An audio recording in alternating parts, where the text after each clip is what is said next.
Hello to all of you, स्वागत है आप सभी का आपके अपने YouTube channel GDC nursing classes में। बच्चों, मैं हूं आपका कुलदीप सिंह केडी और आज हम लोग यहां पर जो सीनेट एंट्रेंस एग्जाम है उसमें हम लोग जो बायोलॉजी का पोर्शन जो कवर कर रहे हैं, आज हम लोग यहां पर मॉर्फोलॉजी ऑफ फ्लावरिंग प्लांट्स जो कि एक चैप्टर है आपका, और इस चैप्टर से रिलेटेड जो भी आपके MCQs कवर करेंगे वो इंपॉर्टेंट होंगे। तो आइए देख लेते हैं कि किस तरीके से क्वेश्चंस बनेंगे मॉर्फोलॉजी ऑफ फ्लावरिंग प्लांट्स, यानी पुष्पीय पौधों में या पुष्पीय पौधों की आकार की इसको कहा जाता है।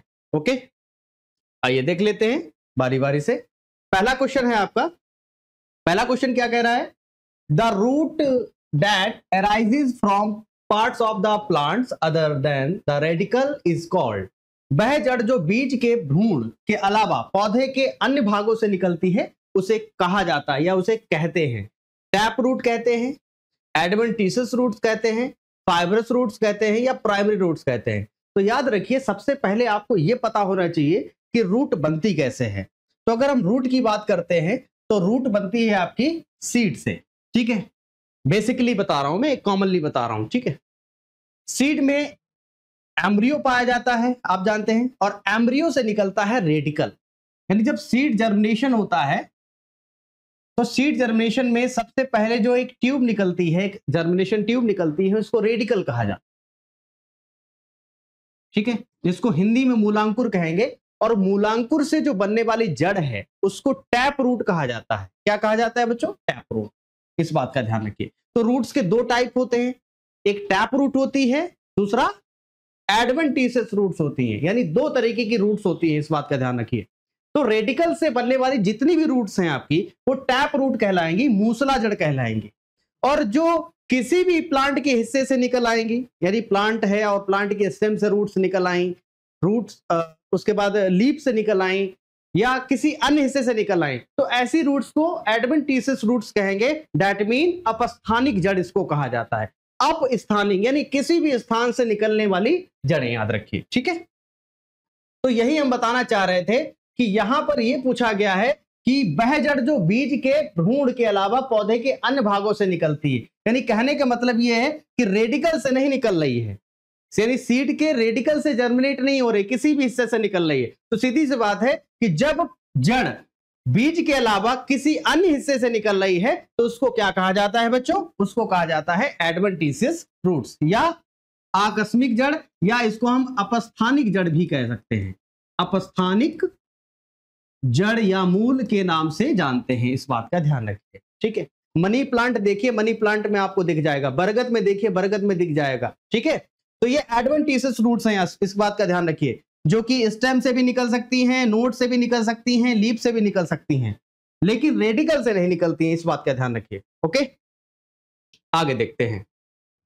अगला क्वेश्चन है the function of root hairs, यानी जो जड़ रोम है या मूल रोम इसको हिंदी में कहा जाता है, इसका कार्य पूछा गया है।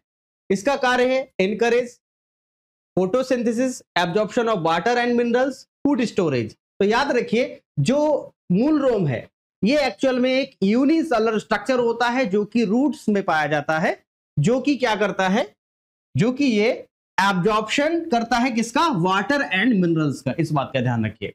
तो जो यूनिसेलुलर स्ट्रक्चर जिसको हम क्या कह रहे हैं? रूट हेयर्स कह रहे हैं, जो कि कहां पर पाई जाती है? रूट्स में पाई जाती हैं, जो कि वाटर का एब्जॉर्प्शन करती हैं और मिनरल का एब्जॉर्प्शन करती है। इस बात का ध्यान रखिए।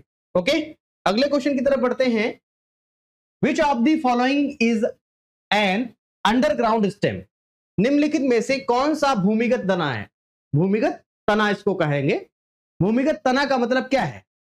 कि यानी ऐसा तना जो कि जमीन में दबा हुआ है, उसको हम क्या कहेंगे? भूमिगत तना कहेंगे या अंडरग्राउंड स्टेम कहेंगे। तो दैट मीन यहां पर चार ऑप्शंस हैं। कौन सा भूमिगत तना है? कैरेट है, जिंजर है, टर्निप है, रेडिश है। तो याद रखिए, अगर हम बात करें इस क्वेश्चन की, तो इस क्वेश्चन में जो राइट ऑप्शन हो जाएगा वो क्या हो जाएगा? जिंजर। जिंजर जो है आपका एक राइजोम है, याद रखिए। और राइजोम ये क्या है? राइजोम है, जो कि एक अंडरग्राउंड स्टेम है। कैरेट की बात करते हैं तो कैरेट एक रूट है। टर्निप की बात करते हैं, ये एक रूट का मॉडिफिकेशन है। रेडिश जो है ये भी रूट का मॉडिफिकेशन है। लेकिन जिंजर जो है ये स्टेम का मॉडिफिकेशन है, जो कि एक अंडरग्राउंड स्टेम है। इस बात का ध्यान रखिए। ठीक है, इसके अलावा अंडरग्राउंड स्टेम कौन कौन से होते हैं? पोटैटो है आपका, ठीक है, दैट मीन ट्यूबर्स हो गया, ठीक है, कॉर्म हो गया, बल्ब हो गया, ये अभी ये सब क्या है? ये ऑल टाइप्स हैं किसके? अंडरग्राउंड स्टेम्स के। ओके, नाउ अगले क्वेश्चन की तरफ बढ़ते हैं। फिलोटैक्सी रिफर्स टू, फिलोटैक्सी का अर्थ है, ये क्या होता है फिलोटैक्सी, या फाइलोटैक्सी भी आप इसको कह सकते हैं। फाइलोटैक्सी का मतलब है कि जहां पर किसकी बात हो रही हो? लीव्स की बात हो रही हो, यानी जो लीव्स का व्यवस्थीकरण है एक शाखा के ऊपर, एक ब्रांच के ऊपर, तो जो अरेंजमेंट है, व्यवस्थीकरण है, उसी को हम लोग फाइलोटैक्सी या फिलोटैक्सी के नाम से जानते हैं। इस बात का ध्यान रखिए। तो यहां पर अरेंजमेंट ऑफ लीव्स, ये बिल्कुल राइट ऑप्शन हो जाएगा, क्योंकि फिलोटैक्सी का मतलब यही होता है कि अरेंजमेंट ऑफ लीव्स, ठीक है, on a branch, that is called as phyllotaxy. Okay, इस बात का ध्यान रखिए। तो ये राइट ऑप्शन हो जाएगा आपका बी नंबर। ओके, आगे देखते हैं। अगला क्वेश्चन है, which phyllotaxy is seen in guava plant, यानी जो अमरूद का जो पौधा है उसमें कौन सी पत्तियों की व्यवस्था देखी गई है? फिलोटैक्सी देखी गई है। तो याद रखिए, अल्टरनेट देखी गई है, अपोजिट देखी गई है, वर्ल्ड देखी गई है, या स्पाइरल देखी गई है। तो याद रखिए, जो गुआवा है, अमरूद है, अगर उसका आप तना देखेंगे या शाखा देखेंगे तो उसमें लीव्स जो होती हैं एक दूसरे के आमने सामने इस तरीके से लगी होती हैं, और जब लीव्स आमने सामने लगी हों तो उसको अपोजिट कहा जाता है, विपरीत, एक दूसरे के विपरीत लगी हैं। और यहां पर एक वर्ड लिखा हुआ अल्टरनेट। अल्टरनेट में क्या होता है? लीव्स का जो अरेंजमेंट होता है वो एक के बाद एक इस तरीके से व्यवस्थित होंगी, एक के बाद एक इस तरीके से, इस तरीके से। जब ऐसा अरेंजमेंट हो तब इसको कहेंगे अल्टरनेट, क्योंकि जो फाइलोटैक्सी है आपकी, ये दो तरीके की होती है, एक तो अल्टरनेट, दूसरा अपोजिट, ठीक है, तीसरा वर्ल्ड और स्पाइरल, ये सभी टाइप्स होते हैं फाइलोटैक्सी के। ओके, ठीक है, तो राइट ऑप्शन क्या हो जाएगा यहां पर? अपोजिट। यहां पर गुआवा के अंदर आपको अपोजिट डायरेक्शन में यहां पर जो है लीव्स का अरेंजमेंट आपको दिखाई देगा, इस बात का ध्यान रखिए। ठीक है, अगले क्वेश्चन की तरफ बढ़ते हैं। The edible parts of cauliflower, यानी जो फूल गोभी है उसका जो खाने योग्य भाग है वो कौन सा है? रूट है, स्टेम है, इन्फ्लोरेसेंस है, या फ्लावर है? तो याद रखिए कि जो एडिबल पार्ट है कॉलीफ्लावर का वो क्या, कौन सा है? इन्फ्लोरेसेंस। ठीक है, इन्फ्लोरेसेंस क्या होता है सर? इन्फ्लोरेसेंस पर भी क्वेश्चंस आते हैं, कभी कभी पूछ लेता है। ठीक है, the arrangement of flower on A peduncle, peduncle mean जो एक्सिस है, जिस एक्सिस पर फ्लावर्स का व्यवस्थीकरण पाया जा रहा है, एक्सिस पर किस तरीके से फ्लावर लगे हुए हैं, उस क्रम को इन्फ्लोरेसेंस कहा जाता है बच्चों। ठीक है, तो जो कॉलीफ्लावर है ये एक्चुअल में इन्फ्लोरेसेंस होता है और इसी को खाया जाता है बच्चों। ठीक है, एडिबल पार्ट है ये। अगला क्वेश्चन देखिए, tendrils in P R modification of, मटर में पतली लताओं या प्रतानों भी कहा जाता है, लता भी कहते हैं इसको, प्रतान भी कहते हैं, का रूपांतरण किससे हुआ है? लीफ से हुआ है, स्टेम से हुआ है, लीफलेट से हुआ है, पेटियोल से हुआ है। तो जो टेंड्रिल्स होते हैं, अगर आप मटर का प्लांट देखेंगे उसमें लीव्स होती हैं, ठीक है, लीव्स होती हैं, और लीव्स के बाद में यहां पर आपने देखा होगा कुछ इस तरीके से कर्लिंग स्ट्रक्चर्स आपने देखे होंगे, ये एक्चुअल में टेंड्रिल्स होते हैं। तो ये पूछ रहा है कि टेंड्रिल किसका मॉडिफिकेशन है पी के अंदर, मटर के अंदर, जो कि क्लाइंब करने में हेल्प करता है, क्योंकि जो आपका मटर है इसका जो स्टेम होता है वो थोड़ा सा वीक होता है, जिससे कि ये क्लाइंब करने में हेल्प करता है, क्योंकि अपने प्लांट बॉडी को ये सीधा खड़ा नहीं रख सकता है। ठीक है, क्योंकि स्टेम मजबूत नहीं होता है, इसकी वजह से यहाँ पर राइट ऑप्शन हो जाएगा लीफलेट। पर्णिका जो होता है, पर्णिका से ही मॉडिफाई होकर ये टेंड्रिल बने हैं, इस बात का ध्यान रखिए। ठीक है, जो कि क्या करता है? क्लाइंबिंग में हेल्प करता है प्लांट को। अगला क्वेश्चन है, which part of the flower develops into fruit, फूल का यानी पुष्प का कौन सा भाग है जो फल में परिवर्तित होता है? ओवरी, अंडाशय, ओव्यूल यानी बीजांड, स्टाइल वर्तिका, स्टिग्मा, वर्तिकाकर। तो याद रखिए कि जो फ्लावर में अगर देखें तो फ्लावर में ये है आपका फीमेल रिप्रोडक्टिव पार्ट, ठीक है, जिसमें कि ये हो गया आपका स्टिग्मा, ये हो गया स्टाइल, ये कार्पेल है एक बेटा, ठीक है, और ये हो गया ओवरी। तो आफ्टर फर्टिलाइजेशन जो ओवरी जो होता है ये किस में कन्वर्ट हो जाता है? फ्रूट में, ठीक है। और इसके अंदर ओव्यूल भी होता है, जिसको हम ओव्यूल कहते हैं, बीजांड कहते हैं। और ये किस में कन्वर्ट होता है? ये सीड में कन्वर्ट होता है, ठीक है, आफ्टर फर्टिलाइजेशन, यानी निषेचन के बाद, ठीक है। तो इस बात का ध्यान रखिए। तो यहां पर राइट ऑप्शन हो जाएगा आपका कौन सा? ओवरी, क्योंकि ओवरी से ही फ्रूट का फॉर्मेशन होता है, ठीक है। इस बात का ध्यान रखिए। अगला क्वेश्चन देखिए, a true fruit is one that develops from, सही फल वह होता है या सत्य फल इसको आप कह सकते हैं जो किससे विकसित हुआ होता है? सेपल से यानी बाह्य दल से, पेटल से यानी दल से, ओवरी यानी केवल ओवरी से, या थैलमस से। देखिए सत्य फल होता क्या है सर? देखिए ऐसे फल जो ओवरी से बनते हैं, किससे बनते हैं बच्चों? ओवरी से डेवलप होते हैं, ऐसे फलों को, ऐसे फ्रूट्स को ट्रू फ्रूट्स कहा जाता है। क्या कहा जाता है बच्चों? True fruits. याद रखिए, ट्रू फ्रूट्स का मतलब है कि जो ओवरी से डेवलप होते हैं, केवल किससे? ओवरी से। ऐसे फलों को ट्रू फल या सत्य फल के नाम से जाना जाता है। दूसरे फल ऐसे होते हैं, एक होते हैं फॉल्स फ्रूट। फॉल्स फ्रूट, ये दो टाइप हैं फ्रूट्स के बच्चों। फॉल्स फ्रूट ऐसे फ्रूट्स हैं जो कि ओवरी से ना बनकर किसी अन्य भाग से फ्रूट को डेवलप करेंगे, ठीक है, अदर पार्ट से, ठीक है। ओवरी को छोड़ दो, ओवरी से नहीं डेवलप होगा, तो ऐसे फलों को हम फॉल्स फ्रूट कहेंगे। यहां पर राइट ऑप्शन हो जाएगा ओवरी ओनली या ओनली ओवरी, ओके। तो केवल ओवरी से जो बनने वाले फल हैं वो एक्चुअल में ट्रू फ्रूट कहलाते हैं, सत्य फल कहलाते हैं। इस बात का ध्यान रखिए, ठीक है, इस बात का ध्यान रखिए। आगे देखते हैं, अगला क्वेश्चन है, which of the following is a dry dehiscent fruit? Dry dehiscent fruit that mean सूखे स्फुटनशील फल या विदलनशील फल भी आप इसको कह सकते हैं, ठीक है। कौन से हैं इसमें पूछा गया है? मैंगो है, पी है, एप्पल है, कैश्यू यानी काजू है। तो याद रखिए जो ड्राई डेसेंट फ्रूट जो है आपका वो कौन सा है? पी है, याद रखिए, मटर जिसको कहा जाता है, ठीक है। तो मटर एक क्योंकि इसमें स्यूचर्स पाए जाते हैं और स्यूचर्स के थ्रू ये फट सकता है और ये ड्राई डेसेंट फ्रूट कहलाता है। इस बात का ध्यान रखिए, स्प्लिट हो सकता है, ठीक है। आगे देखते हैं अगला question, which of the following is an example of pinnately compound leaf? देखिए लीफ के दो टाइप होते हैं, एक तो सिंपल लीफ होता है, दूसरा कंपाउंड लीफ होता है। तो ये कंपाउंड लीफ का टाइप है, याद रखिए, ठीक है। निम्नलिखित में से कौन सा या कौन पंखनुमा संयुक्त पत्ती का उदाहरण है? नीम है, सिल्क कॉटन है, गुलमोहर है, चाइना रोज है। तो याद रखिए जो पिन्नेटली कंपाउंड लीफ जो होती है वो किसमें पाई जाती है? नीम के केस में पाई जाती है, ठीक है। नीम में जो आप पत्ती देखते हैं ना, छोटी छोटी पत्तियां लगी, वो एक्चुअल पत्तियां नहीं है, वो लीफलेट्स होती हैं। वो लीफलेट्स मिलकर आगे आगे चलकर एक बड़ी सी लीफ बनाती हैं, ठीक है। तो वो एक्चुअल में एक कंपाउंड लीफ है, तो इसको पिन्नेटली कंपाउंड लीफ कहा गया है। पिन्नी, जो छोटी छोटी स्ट्रक्चर्स आपने देखी है ना, उसमें छोटी छोटी स्ट्रक्चर्स, ये पिन्नी होती हैं, इनको पिन्नी कहा जाता है, पिन्नी, ठीक है, या लीफलेट्स भी कह सकते हैं इसको आप। इस बात का ध्यान रखें। तो नीम के अंदर पिन्नेटली कंपाउंड लीफ देखी गई है, ओके। अगला question, which plant shows a spiny modification of leaves? किस पौधे में पत्तियों का रूपांतरण कांटों में होता है?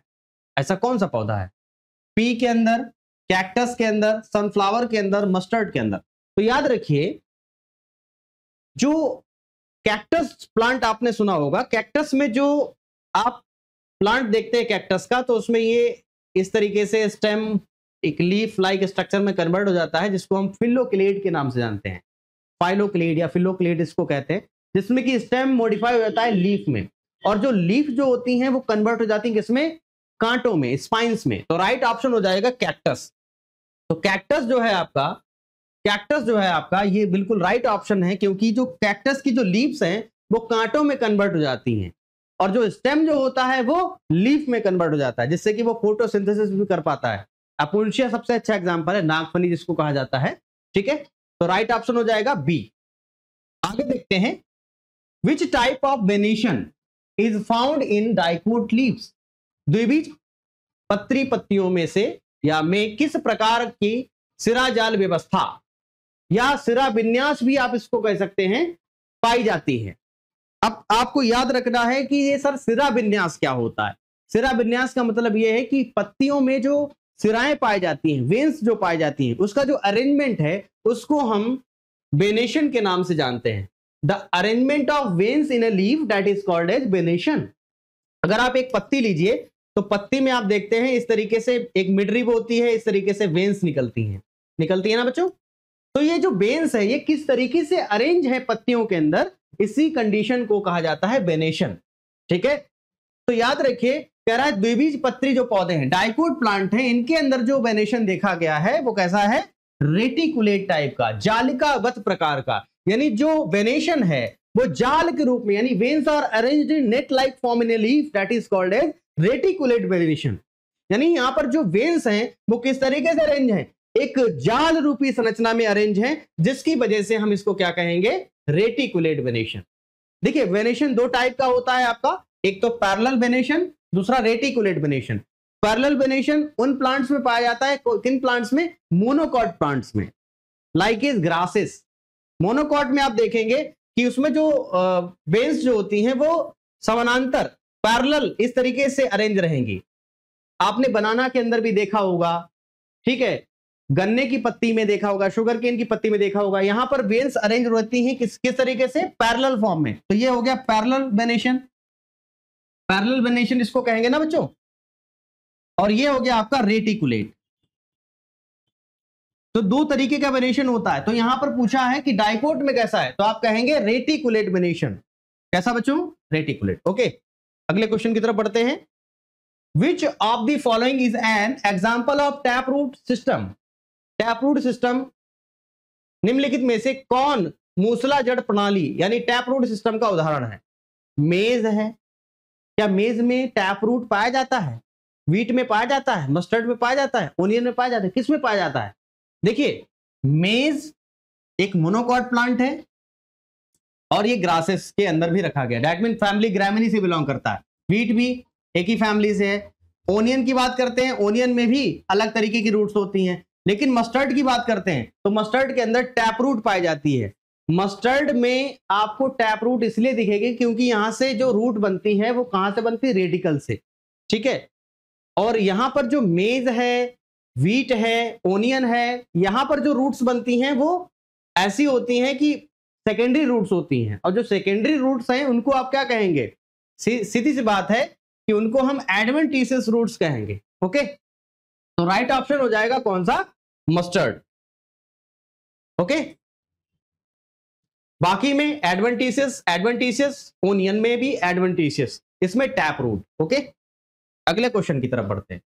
आ फ्लोरल डायग्राम रिप्रेजेंट, पुष्प आरेख जो फ्लोरल डायग्राम है किसे दर्शाता है, फ्लोरल फार्मूला को, पुष्पीय सूत्र को, रूट स्ट्रक्चर को, अरेंजमेंट ऑफ फ्लोरल पार्ट्स को, लीफ अरेंजमेंट को। तो याद रखिए नाम से ही समझ में आ रहा है फ्लोरल डायग्राम, तो ये किससे बिलोंग करेगा, सीधी सी बात है कि जो फ्लावर है, फ्लावर के जो पार्ट हैं वो किस तरीके से व्यवस्थित है एक फ्लावर के अंदर, यानी कैलिक्स कैसे व्यवस्थित है, कोरोला कैसे व्यवस्थित है, स्टेमन्स कैसे व्यवस्थित है, कार्पेल्स कैसे व्यवस्थित है, ये सब चीजें देखी जाती हैं उसके अंतर्गत। ठीक है, तो यहां पर राइट ऑप्शन हो जाएगा C, arrangement of floral parts. Okay, now अगले क्वेश्चन की तरफ बढ़ते हैं। An example of zygomorphic flower. देखिए यहां पर सिमेट्री की बात हो रही है, किसकी बात हो रही है, symmetry. They can divided into two equal halves that is called as symmetry. क्योंकि आप जानते हैं जब आप किसी भी वस्तु को दो बराबर बराबर हिस्सों में बांटते हैं या एक तल से बराबर बराबर हिस्सों में बांटते हैं, उसको आप सममिति या सिमेट्री के नाम से जानते हैं। तो यहां पर जो एक व्यास सममिति पूछी गई है कि एक व्यास सममित पुष्प का उदाहरण क्या है, मस्टर्ड है, पी है, चाइना रोज है, टोमेटो है। तो याद रखिए यहां पर राइट ऑप्शन हो जाएगा पी। पी के अंदर जो फ्लावर होता है उसमें जाइगोमॉर्फिक सिमेट्री पाई जाती है, एक व्यास सममित पाई जाती है। देखिए फ्लावर में सिमेट्री की अगर हम बात करते हैं, फ्लावर में सिमेट्री की अगर हम बात करते हैं तो वो दो तरीके की होती है। एक तो आपका होता है एक्टिनोमॉर्फिक, एक्टिनोमॉर्फिक सिमेट्री, यहां से भी क्वेश्चन बन सकता है दूसरा, देखिए एक्टिनोमॉर्फिक सिमेट्री। दूसरा हो गया जाइगोमॉर्फिक, जाइगोमॉर्फिक सिमेट्री, ठीक है, इसको कहा जाता है त्रिज्या सममिति। क्या कहेंगे इसको? त्रिज्या सममिति। ओके, इसको कहा जाएगा एक व्यास सममिति, एक व्यास सममिति इसको कहा जाएगा, इस बात का ध्यान रखिए। तो एक्टिनोमॉर्फिक सिमेट्री कैसी होती है? जैसे कि आपने कुछ फ्लावर देखे होंगे, कुछ इस तरीके से होते हैं। अब इन फ्लावर्स को क्या आप एक तल से बराबर बराबर हिस्सों में बांट सकते हैं? नहीं। कहां से बांटेंगे? बीच से बांटेंगे, रेडियस से। तो जब सेंट्रल पॉइंट से हम इसको बराबर बराबर हिस्सों में बांटें तो इस सिमेट्री को कहेंगे एक्टिनोमॉर्फिक सिमेट्री। और कोई अगर फ्लावर ऐसा है, लंबा लंबा है, इस तरीके से फ्लावर है, तो क्या ये सेंटर से बट सकता है? नहीं बट सकता है। कैसे बांटेंगे? एक तल से बराबर बराबर हिस्सों में बांटेंगे। They can divided into two equal halves, that is called a zygomorphic symmetry. जैसे कि आप एनिमल्स के केस में बायलेटरल सिमेट्री और रेडियल सिमेट्री पढ़े हैं, उसी तरीके से प्लांट्स के केस में भी इस तरीके से इसको समझा जाता है, ठीक है। तो जाइगोमॉर्फिक सिमेट्री में जो पी है, पी का फ्लावर कुछ इस तरीके से रहता है, जिसको एक तल से बराबर बराबर हिस्सों में बांटा जाता है। तो यहां पर एक्टिनोमॉर्फिक सिमेट्री नहीं होगी, ठीक है। मस्टर्ड की बात करें, इसमें एक्टिनोमॉर्फिक सिमेट्री है। चाइना के अंदर भी एक्टिनोमॉर्फिक सिमेट्री है। टमाटर के अंदर भी आपका एक्टिनोमॉर्फिक सिमेट्री होता है। तो राइट ऑप्शन यहां पर क्या है? एक व्यास का है, तो पी यहां पर राइट ऑप्शन हो जाएगा। ओके, अगले क्वेश्चन की तरफ पढ़ते हैं। क्या निम्न में से कौन पुष्प के पुंकेसर का भाग नहीं है? पुंकेसर का भाग नहीं है, दैट मीन स्टेमन का पार्ट नहीं है, ठीक है। तो एंथर, फिलामेंट, ओवरी, स्टेमन। देखिए, अगर हम बात करते हैं स्टेमन की, तो स्टेमन में कितने भाग होते हैं? स्टेमन में होते हैं 3 भाग, ठीक है। एक तो ऊपर वाला जो भाग है, इसको कहा जाता है एंथर, इसको बोलते हैं परागकोश, ठीक है। और जो नीचे जो स्ट्रक्चर दिख रहा है डंठल जैसा, इसको बोलते हैं फिलामेंट। और ये जो फिलामेंट है, ये एंथर से जुड़ा होता है स्पेशल टिश्यू के थ्रू, जिसको हम संयोजी ऊतक या कनेक्टिव टिश्यू भी कहते हैं। तो ये हो गया आपका किसका? ये स्टेमन की बात कर ली। तो पूछ रहा है कि निम्न में से कौन पुष्प के पुंकेसर का भाग नहीं है? तो ये स्टेमन है, आप पुंकेसर है। आप देखिए, एंथर तो पुंकेसर का भाग है, ये भी है, और स्टेमन तो है ही है, क्लियर है बिल्कुल, ठीक है। तो याद रखिए, ओवरी जो है ये फीमेल रिप्रोडक्टिव पार्ट का हिस्सा है, याद रखिए। तो यहां पर राइट ऑप्शन हो जाएगा ओवरी। क्या हो जाएगा बच्चों? ओवरी। इस बात का ध्यान रखिए, ठीक है, क्लियर। तो एंड्रोशियम में, एंड्रोशियम जो होता है उसके अंदर स्टेमन्स पाए जाते हैं, और स्टेमन में एंथर भी होता है, फिलामेंट भी होता है, इस बात का ध्यान रखिए। तो राइट ऑप्शन हो जाएगा आपका ओवरी, क्योंकि ओवरी जो है ये फीमेल रिप्रोडक्टिव पार्ट का एक हिस्सा है, ऑर्गन का हिस्सा है, याद रखिए। ओके, गायनोशियम का हिस्सा है, इस बात का ध्यान रखिए। अगला question, the edible parts of Apple is, यानी जो खाने योग्य भाग है इसमें, सेब में, वो पूछ रहा है कौन सा है? Endosperm, ovary, thalamus, pericarp. पहली बात तो मैं बता दूं आपको कि जो सेब है आपका, ये ट्रू फ्रूट है कि फॉल्स फ्रूट है? तो आप याद रखिए, सेब एक फॉल्स फ्रूट होता है, फॉल्स फ्रूट होता है। कौन? एप्पल की बात कर रहे हैं। किसकी बात कर रहे हैं? एप्पल की। अब जब एप्पल फॉल्स फ्रूट है, तो सीधी सी बात है, ओवरी तो यहां पर ऑप्शन में बिल्कुल दूर दूर तक नहीं होगा, ठीक है। तो ओवरी से तो नहीं बनता है फॉल्स फ्रूट। ओवरी को छोड़कर जब किसी भी हिस्से से फ्रूट बन जाए, कैलिक्स से बन जाए, कोरोला से बन जाए, थैलेमस से बन जाए, तब इसको क्या कहा जाएगा कि हाँ ये फॉल्स फ्रूट है, ठीक है। तो याद रखिए, जो थैलेमस होता है, पुष्पासन, पुष्प का आसन, जिससे कि कैलिक्स, कोरोला, एंड्रोशियम, गायनोशियम, ये पार्ट्स अराइज होते हैं, उसको थैलेमस कहा जाता है। तो थैलेमस से ही ये जो सेब जो होता है वो बनता है, और ये खाने योग्य भाग है थैलेमस ही, ठीक है, सेब के अंदर। ओके, जो कि एक स्वर्ण पार्ट है। अगला क्वेश्चन देखिए, विच of the following is A unisexual flower? निम्न में से कौन सा एक लिंगी पुष्प है, यूनिसेक्सुअल फ्लावर है? हिबिस्कस है, पी है, पपाया है, मस्टर्ड है। याद रखिए यूनिसेक्सुअल का मतलब है जिसमें कि या तो एंड्रोशियम एक फ्लावर के अंदर होगा या फिर गायनेशियम होगा, यानी दोनों सेक्स ऑर्गन एक फ्लावर के अंदर नहीं होंगे, दोनों रिप्रोडक्टिव ऑर्गन या जनन अंग एक फ्लावर के अंदर नहीं होंगे। दैट मीन नर और मादा एक फ्लावर के अंदर नहीं होंगे, अलग अलग होंगे। तो ऐसे फ्लावर को यूनिसेक्सुअल कहेंगे आप या यूनिसेक्स फ्लावर कहेंगे। तो याद रखिए कौन सा है वो है पपाया। पपाया अगर है, पपाया का अगर आप फ्लावर देखोगे तो फ्लावर उसमें एक मेल फ्लावर होता है, एक फीमेल फ्लावर होता है। बाकी जो है जैसे गुड़हल की बात करें ये बाइसेक्सुअल फ्लावर है, पी की बात करें ये भी बाइसेक्सुअल फ्लावर है, मस्टर्ड जो है मस्टर्ड के अंदर भी बाइसेक्सुअल फ्लावर है। तो पपाया हो जाएगा यहां पर राइट ऑप्शन।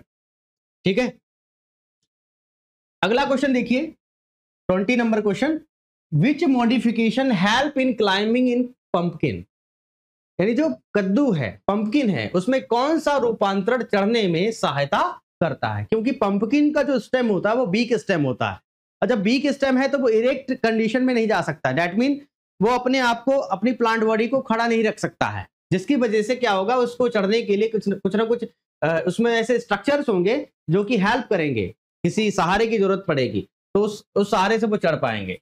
तो याद रखिए कौन सा ऐसा स्ट्रक्चर है जो कि चढ़ने में हेल्प करता है तने को। रूट है, स्टेम टेंड्रिल्स हैं यानी तने के प्रतान हैं, लीफ टेंड्रिल्स हैं या स्पाइंस हैं।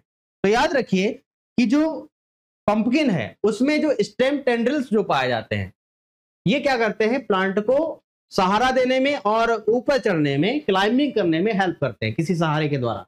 ठीक है, इस बात का ध्यान रखना। दीवार के सहारे से या किसी वृक्ष के सहारे से या किसी प्लांट के सहारे से वो ऊपर चढ़ सकता है। तो स्टेम टेंड्रिल यहां पर राइट ऑप्शन हो जाएगा। अगला क्वेश्चन देखिए, ट्राइमेरस फ्लावर, ट्राइमेरस, पेंटामेरस, टेट्रामेरस ये फ्लावर आपने सुने होंगे। इसका मतलब है त्रिदलीय। ट्राइमेरस का मतलब समझिए, त्रिदलीय का मतलब है जिसमें तीन दल, तीन दल मतलब तीन दल की बात कर रहा है। दैट मीन अब यहां पर ऑप्शन समझिए, त्रिदलीय का जो अर्थ है वो क्या है, फ्लावर का जो अर्थ है क्या है, 3 सेपल्स हो सकते हैं इसमें, floral part in multiples of 3, पुष्प भाग के 3 गुणज में, 3 पेटल्स ओनली, केवल 3 दल होंगे तभी इसको कहेंगे क्या, 3 ओव्यूल्स यानी 3 बीजांड होंगे तभी इसको त्रिदलीय कहेंगे, नहीं। अब देखिए इसमें राइट ऑप्शन हो जाएगा आपका फ्लोरल पार्ट ऑफ या floral part in multiples of 3। That mean जब फ्लावर में 3 के गुणनफल में क्या क्या पाया जाए, 3 सेपल्स पाए जाए, 3 पेटल्स पाए जाएं, 3 स्टेमेंस पाए जाएं, 3 कार्पेल पाए जाएं, जब इस फ्लावर के अंदर 3 की गुणे में ये सब स्ट्रक्चर्स पाए जाएं तब इसको त्रिदलीय कहा जाता है। ठीक है, तो राइट ऑप्शन हो जाएगा B, floral parts in multiples of 3, पुष्प भाग के 3 गुणज में, तब इसको आपको क्या कहना है, ट्राइमेरस फ्लावर। टेट्रा है तो 4 के गुणन में हो जाएगा, पेंटा है तो 5 के गुणज में हो जाएगा। ठीक है, क्लियर, आगे देखते हैं। अगला क्वेश्चन है, the inflorescence in sunflower is, पुष्प क्रम जिसको कहते हैं इन्फ्लोरेसेंस को, तो कह रहा है पुष्प क्रम पूछा है किसमें, या पुष्प गुच्छ भी कह सकते हैं आप इसको, सनफ्लावर के अंदर पूछा है। स्पाइक टाइप का होता है, अम्बेल टाइप का होता है, कैपिटुलम टाइप का होता है या रेसिम टाइप का होता है। तो याद रखिए जो सूरजमुखी है ये एस्ट्रेसी कुल से बिलोंग करता है, फैमिली एस्ट्रेसी से बिलोंग करता है, और इसके अंदर जो इन्फ्लोरेसेंस पाया जाता है वो कैपिटुलम टाइप का पाया जाता है। ठीक है, कैपिटुलम टाइप का यहां पर क्या पाया जाता है, इन्फ्लोरेसेंस पाया जाता है, जिसमें कि इस इन्फ्लोरेसेंस के अंदर 2 तरीके के फ्लोरेट्स देखने को मिलते हैं, ray florets and disc florets. Okay, ray florets periphery पर होंगे, डिस्क फ्लोरेट्स जो होंगे, फ्लोरेट्स का मतलब है पुष्पक, ठीक है, वो डिस्क में पाए जाएंगे। तो कैपिटुलम जो है आपका ये इन्फ्लोरेसेंस है जो कि सूरजमुखी के अंदर पाया जाता है। ठीक है, और फैमिली एस्ट्रेसी के जितने भी मेंबर्स हैं उस फैमिली में कैपिटुलम टाइप का ही इन्फ्लोरेसेंस देखने को मिलता है बच्चों। ठीक है, आगे देखते हैं। A seed with 1 cotyledon belongs to, एक बीज पत्र वाला बीज किससे संबंधित है, डाइकोट से, मोनोकॉट से, जिम्नोस्पर्म से, एल्गी से। तो याद रखिए सीधी सी बात है, नाम से ही समझ में आ रहा है एक बीज पत्र का मतलब क्या है, यानी जिसमें एक सिंगल कॉटिलेडन पाया जा रहा है, तो सीधी सी बात है उसको मोनोकॉट कहेंगे, एक बीज पत्री कहेंगे। तो राइट ऑप्शन हो जाएगा यहां पर बी। ओके, नाउ अगला क्वेश्चन क्या है, the outermost whorl of a flower is called, यानी फ्लावर का सबसे जो बाहरी हिस्सा है उसको क्या कहा जाएगा?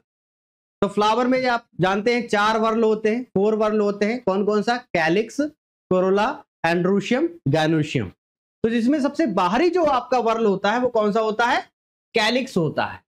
क्या होता है बच्चों? कैलिक्स। ठीक है, कैलिक्स के बाद में कोरोला, फिर उसके बाद एंड्रोशियम, गैनोशियम, ये सभी आते हैं। ठीक है, तो यहां पर राइट ऑप्शन हो जाएगा कैलिक्स।